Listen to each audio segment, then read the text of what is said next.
Welcome to the Michigan Travel Show, a kaleidoscope of stories about the people, places, and events that shape our great state. Okay, well, I'm here at the world-famous Woodstock, 1969, August 15th through the 18th, and there's the big field that all happened on, and all these grounds, but this was where the performers did their thing, and of course, hundreds of acres all around it, but that was the magical grounds right there where the performers did their performances on the big stages. This is beautiful here. This is awesome. So there's a monument over there. We're going to go check. People love Michigan because they even put a sticker on the light pole here about it. Okay, I've got a gentleman here who was here 50 years ago. 51 years ago, and he could tell us a few things, just a quick synopsis of what this all was about 50 years ago. Well, 50 years ago, I got called by Max Jaska to come run security for his farms. And I got here at 7:30, and I met Lang, got my peace shirt. And from there on, it just went from one party to another party. Lang decided about 9 o'clock in the morning that there was over 40,000 people down here already because there was no fence up, and they only sold 30,000 tickets. And he said, it's a free concert, and I think everybody in the world decided to come. And as far as you could see, up over the hill there was people.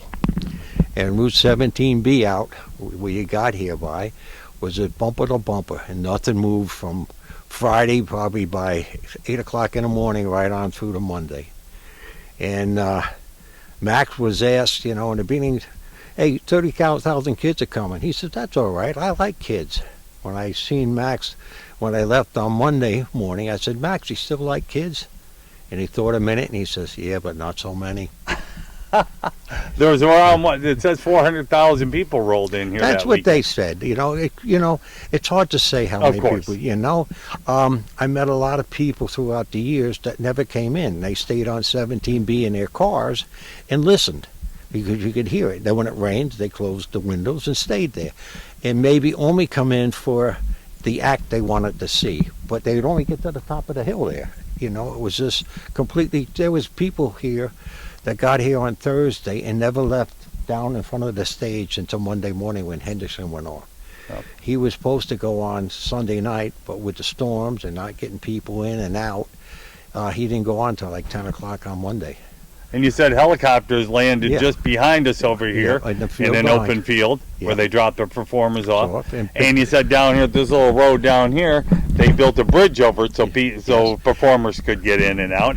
But you didn't need it because the cars couldn't move anyway. Right. But it was just one of them things that was there. If you look at the back of the stage and the videos and stuff, you can actually see the bridge where it goes across. And that mound there that's a little dark, that is where the stage was. The original stage was. And then you said out there, and of course we can't quite see it, but there's a peace sign they mow into the grass all for the summer. For the 50th, there was a 5 in front of it too. Oh yeah.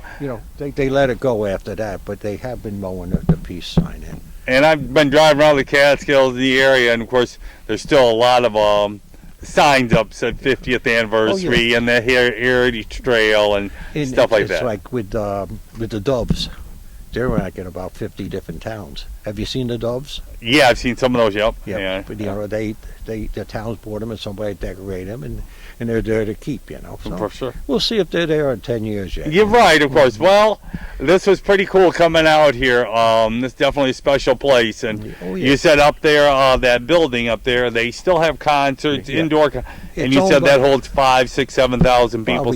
It's hard to say. I've never been to it. I only went to one festival here. Right. Well, this place was bought by Alan Gary. He used to own Time Warner. Oh, okay. So it's all his doing, the way he wants it, When did he buy that? It's hard to say. About 15, 20 years ago. Okay, and then how many acres is here? It's hard to say. I'd be lying. This was an alfalfa field. Yeah. Back it looks like 400 or 500 acres. Now I wouldn't say that many, but maybe with a Well, with all that back there and Yeah. everything, but Yeah. there's a lot of property here still. and the hog farm was over there. That was Gravy was, and when you got whacked out, you went there, and he would feed you, and everything like that. Yeah. Well. And like I said, nobody could go anywhere. Right. I said I could get within maybe half a mile of all the farms I had to check on, and there was never any problems at any of the farms, and it was different, and it was something that probably never happened again. Nope. You know, and the only police was here was like state troopers, Right. and most of them was local and stuff Well. like that, and they let a lot of stuff happen because it wasn't much you could do about it. No. You didn't want to come out here in riot gear, like they would nowadays. And, Right. It was just let it go. And there was stories like where the guy downtown Joyner, he would leave people charge stuff, and he got paid everything he got paid. Right. He got paid, but it might have been 10 years later. Yeah. Or Well. it might have been a granddaughter came and paid him. Yeah. And things like that. So it was like, it wasn't like people were stealing stuff or stuff like. There probably was at times, but there was, good stories that came out along with the bad stories. Right. And only one person died here, and he was sleeping in a sleeping bag alongside the road, and a farmer ran over him with a tractor. So yeah, and that was a total accident. Oh yeah, it was. It was Right. Just something that happens. Right. Of course. Well. But you don't know how many OD'd after they left. You Right. Of know, course. but, Yeah. What? you know. Well. It's kind of cool, and definitely that's an experience for you Yeah. to cherish, to know that you were part of Yeah. a historic event Yeah. that'll never happen No, again. it wouldn't. And my father could get into the road up here because the back roads, and he was the president of the Ambulance Corps over in Jeff. And on Sunday, he went and bought all the bread he could find at my aunt's. She had a general store, probably 40, 50 loaves. Parked on a corner up there, and opened it up in front of on his hood, and said to people, "Help yourself." Awesome. Now today, the first guy would have grabbed 2 loaves, the second guy would have grabbed 3 loaves. He sat there for about an hour. He said nobody took more than 2 slices. Yep, it's a different world. Yeah. So, so it's completely different, and well, I don't know where we're going from here. No, but, roll with the punches. At least we saw things when they were good. Yes, experience, but they were good. Yep. And like I said, the music you hear in a movie is a lot better than the music you hear here because it was just so distorted. Of course. So loud, Yeah. I mean, like I said, as the crow flies, that's where my in-laws lived. You could hear it on the front porch there. Right. And it wasn't bad. Right. Well, Well, that is truly awesome. Well, thank you for telling me a little bit about this. And like I said, with just something I watched on TV, and of course some people have talked about it Yeah. back home, and they've been talking about coming here. So I said, I'm coming out here. I'll show them lots of pictures. But hey, well, thank you for the great story, and have a wonderful evening. And you too. Yes. Thanks for everything. Yep.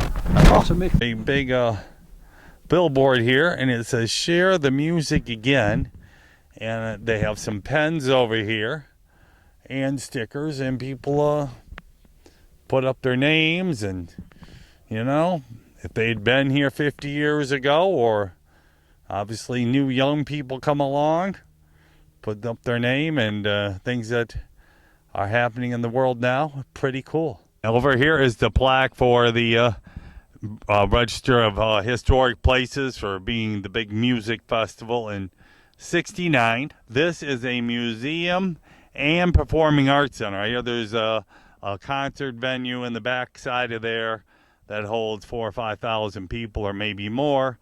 Time Warner mogul bought it. I don't know his name, but bought this whole farm area and has turned it into this. Probably bought it 15, 20 years ago, the guy said. But anyway, like I said, this is, and of course it's closed now, but this is the Museum Performing Arts Center. And of course that was a concert venue out there, but pretty special spot. And these are all the parking spots for it now. So anyway, this was pretty special to come out here. I highly recommend, because this has been pretty cool coming here, because I saw lots of this on TV when I was a kid growing up. Well, Gary Morgan, the Michigan Runner.